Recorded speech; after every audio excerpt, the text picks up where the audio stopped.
Hoy queremos hacer una reflexión sobre un centenario muy importante que se cumplirá el próximo mes de agosto. El centenario del natalicio de Fidel Castro, que tendrá lugar el 13 de agosto, puesto que él nació en el año de 1926. Como sabemos, Fidel Castro es el comandante en jefe de la Revolución Cubana que iniciara el 26 de julio de 1953, por lo que este año también está cumpliendo 73 años de esa gesta heroica con el asalto al cuartel Moncada. Fidel Castro, un hombre de ideas avanzadas, estudiante universitario que se vincula a las luchas que se están dando en el seno de una Cuba que vive la dictadura de Fulgencio Batista, de una Cuba a la que se le ha negado la democracia, las libertades, las garantías individuales, una Cuba oprimida con la bota imperialista de los Estados Unidos, que la convirtió literalmente, como muchos han reconocido, en un burdel y en un lugar de saqueo permanente. Fidel, junto con otros jóvenes, su hermano Raúl y muchos otros jóvenes avanzados, se organizan para luchar por la liberación de Cuba.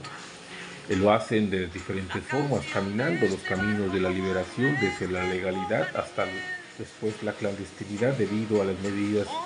represoras y de opresión que se vivían en la Cuba de la dictadura de Fulgencio Batista, que los lleva a reconocer que no había otro camino más que la lucha revolucionaria, ¿no? Se da el asalto al cuartel en Moncada, que como sabemos es un asalto que, si bien no logra tomar el control del cuartel, sin embargo sí significa el inicio de la revolución y una victoria moral para el pueblo de Cuba. Fidel, junto con otros compañeros sobrevivientes de este asalto, es apresado, es enjuiciado y durante este juicio pronuncia su discurso más conocido, que se llama La historia me absolverá, un alegato de defensa en el cual expone de manera puntual las características del régimen opresor que se está viviendo en Cuba, los objetivos de la lucha revolucionaria y la forma particular en que de manera individual él interpreta el camino que Cuba debe de recorrer, que ha enfrentado y que debe de recorrer para llegar a una verdadera liberación y poder hablar de una nación como tal, ¿no? En el ejercicio de soberanía y autodeterminación. Como sabemos, es exiliado a México, conoce al Che aquí en México, se suman a la lucha revolucionaria, regresan a Cuba a través del Grama y bueno, se da una serie de sucesos que ya sabemos y que se va a fundar también el movimiento 26 de julio, a través del cual se van a articular diferentes fuerzas obreras, campesinas, guerrilleras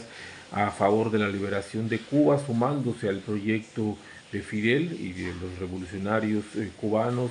para poder dejar atrás la opresión imperialista y establecer ya un gobierno emanado verdaderamente del pueblo. Durante los años de gobierno de Fidel Castro, Cuba se caracterizó por la solidaridad, por el internacionalismo revolucionario, por apoyar procesos de liberación en otros países, en otros puntos del mundo, por desarrollar la educación, la alimentación, la salud, el deporte al interior de Cuba, destacándose en los indicadores incluso de instituciones capitalistas, en las cuales no han tenido más que reconocer los grandes avances que Cuba logró durante estos años. Como sabemos, desde el inicio también del triunfo de la revolución, cuando se instaura ya el gobierno revolucionario, los Estados Unidos comienzan una serie de agresiones que van desde el terrorismo vil, con bombas en hoteles, aviones, como desde una campaña sistemática para el debilitamiento de la moral, de la fuerza, de las condiciones objetivas, materiales, económicas de Cuba en su interior, que es el bloqueo mercantil, comercial y económico contra Cuba. Un bloqueo que tiene más de 6 décadas ya impuesto y que en enero de este año, 2026, se recrudeció con las medidas emanadas del gobierno de Donald Trump, quien, entre otras cosas, prohibió incluso que cualquier país, empresa o sociedad organizada pudiera comerciar o enviar petróleo a Cuba, lo cual sin duda ha generado todavía un impacto mayor al interior de la isla, generando carencias mayores, sin duda alguna, lo cual está repercutiendo en la vida de los cubanos, en su calidad de vida, como desde luego en la preservancia de la vida. Muchos enfermos que en Cuba siempre han disfrutado desde el triunfo de la revolución de una salud digna, pues han encontrado hoy impedimentos para poder seguir llevando a cabo sus procesos médicos. Desde luego los procesos educativos, los procesos alimenticios, los procesos productivos enfrentan grandes carencias, grandes dificultades, y sin embargo el imperialismo no ha logrado a lo largo de estas 6 décadas debilitar la moral revolucionaria del pueblo en general. Hay sectores que sí, que expresan un debilitamiento, que es muy normal esto en las condiciones objetivas de opresión que se viven, pero la gran masa del pueblo cubano, el gobierno cubano, mantiene el camino de la construcción del socialismo. Se han decretado en los últimos meses algunas reformas que han generado el debate internacional, el cual es sin duda alguna necesario para rectificar o para encontrar nuevas formas de la construcción del socialismo. Sin embargo, Cuba no ha renunciado al socialismo, siendo fiel a este proceso revolucionario que iniciara Fidel Castro. Como decía al inicio,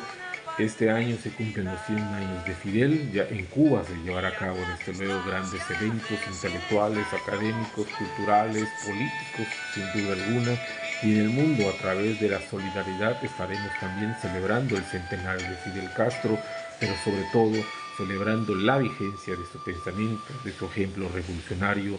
y de que en él los pueblos del mundo que hoy viven en opresión encuentran un ejemplo fidedigno de que sí es posible hacer frente al imperialismo y de que sí es posible revertir las condiciones de opresión en los pueblos impuestos por el imperialismo, para poder luchar por la autodeterminación y poder luchar por la soberanía nacional, en el entendido de que esta es la voluntad de los pueblos. Esta es una primera reflexión, estaremos compartiendo otras conforme se acerca el centenario de Fidel Castro, y desde luego sumándonos permanentemente a la solidaridad con Cuba, con su pueblo, con su revolución, en la exigencia del fin inmediato del bloqueo económico, comercial que ha impuesto los Estados Unidos contra el pueblo de Cuba. Viva Cuba, viva la Cuba revolucionaria, viva el socialismo y viva Fidel Castro.